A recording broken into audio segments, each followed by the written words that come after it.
guys, girls? We are here in sunny San Diego in the East Village area, getting ready to meet with Sandra, who is the co-founder and owner of Bean Bar. It's a coffee shop right over here in East Village. This is their website. Really interesting story, and I have no idea where this is going to go. Because my take is that there's a ton of competition in coffee, so how do you differentiate yourself and your product from the Starbucks and the Peet's Coffee and all these other major companies in the world? So don't know where it's going to go, but again, this is just the final 5 questions with Sandra. Tune into the iTunes, Stitcher, Google Play, all of those for the full episode. Again, Sandra with Bean Bar in San Diego, a awesome boutique coffee shop. Smush. All right, so here we go. Here we go. Final 5 questions. First question is, how would you define success, or what does success mean to you? I think success to me means being happy with where you've ended up. Or not even ended up, but being happy with the process, I guess. Like, I think ended up would mean like, I don't know. I don't even know, you know, like, but I think just appreciating the things that I have. Like, I work crazy long days, but every day that I go to my shop, I'm like, I put my work into this and I'm happy with where it's at. And I know that there's also still growth that I can have in this shop. So I think success is just being happy with what you've built, but knowing that you can grow and you can still learn. I think success would end for me if I got to a point where I no longer appreciated what I did, or if let's say I couldn't have that balance where I can travel and work, or if my employees weren't happy, like, I think success is if I go into my shop, my customers are happy, my people are happy, I'm happy. That's it. It's not, I work in a coffee shop, it's definitely not money or having 20,000 locations. I think it's just being kind of at peace with where you're at in your life. If you could give one piece of advice to any young entrepreneur just starting out, what would it be? Don't give up. I think that's, I think just stay strong. Like, if you're really passionate about what you want to do, it's going to work itself out. But also be willing to change direction and meditate, or not meditate, but look at the situations that come up that might not go as planned, and analyze them and see, like, okay, well, like, where do I take this from here then? Like, whether that's someone turning you down for a loan and you're like, okay, well, bye, or you're going to be like, okay, well, what else can I do? Yeah. Just kind of stick to it. Or if you change your mind throughout, like, if the location doesn't work, that you're willing to just walk away from it. Like, know when it's worth it to fight, and know when it's like worth it to walk away from certain things. So I think that's the big thing. And like, if you really want to do something, like, you're gonna kind of balance those 2 things back and forth all the time. All right, if you could go back and change one thing in your personal or professional career, what would it be? So I think the one thing I would take away from everything I've done is maybe be a little bit more present in certain parts of my life. Like, I guess that kind of crosses both sides, but for example, when I lived in Melbourne, I set up an exchange program there, and I lived there, and I partied way too much, and I had a good time, and I love that country. Like, I think the coffee culture there is great, and like, these experiences that I've had were great, but I think I might have not been as present as I would like to be.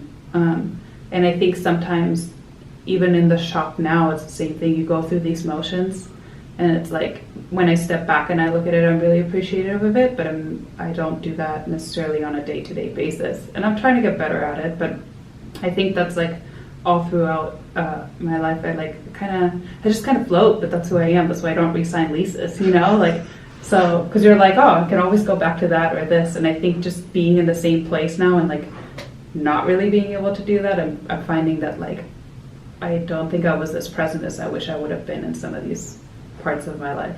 What is your favorite vacation spot? What? Shit. That's a crappy question because it's like everywhere in the world.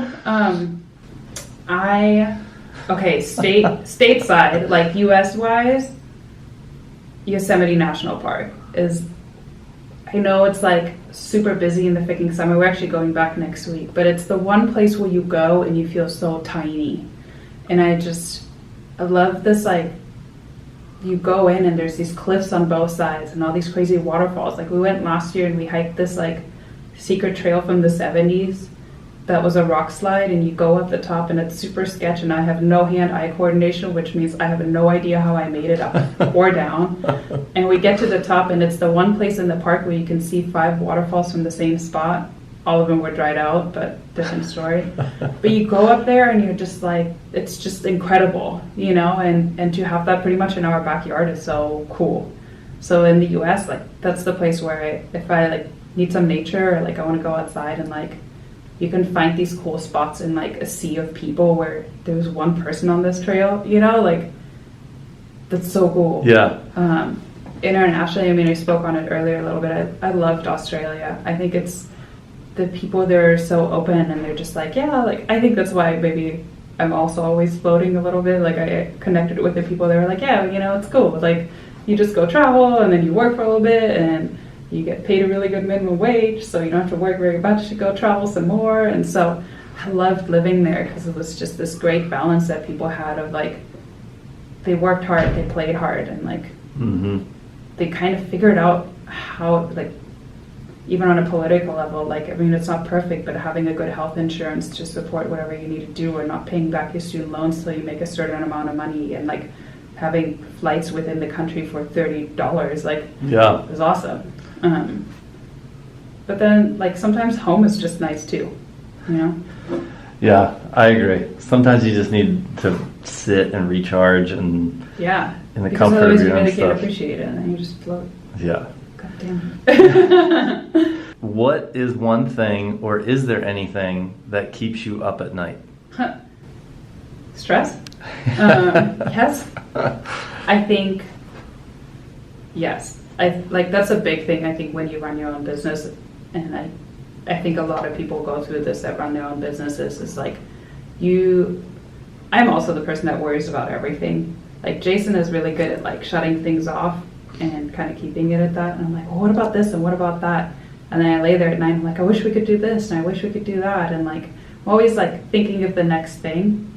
And so then I stress myself out because of it. Like, yeah. Sometimes I'm like, I look at the numbers and I'm like, they're not good enough. And Jason's like, dude, we're making a profit, and we have been like the whole time. And I'm like, no, but what if we did this, or what if we did that? So I think by now you probably get it. Like, I do this in other parts of my life, so of course it's not going to be any different in my shop. Yeah. But yeah, I stress over things that I shouldn't stress about, and I definitely, that keeps me. It's inevitable. Yeah, that's probably the big thing. Why did you accept my offer to sit down and be on the Vicariously podcast?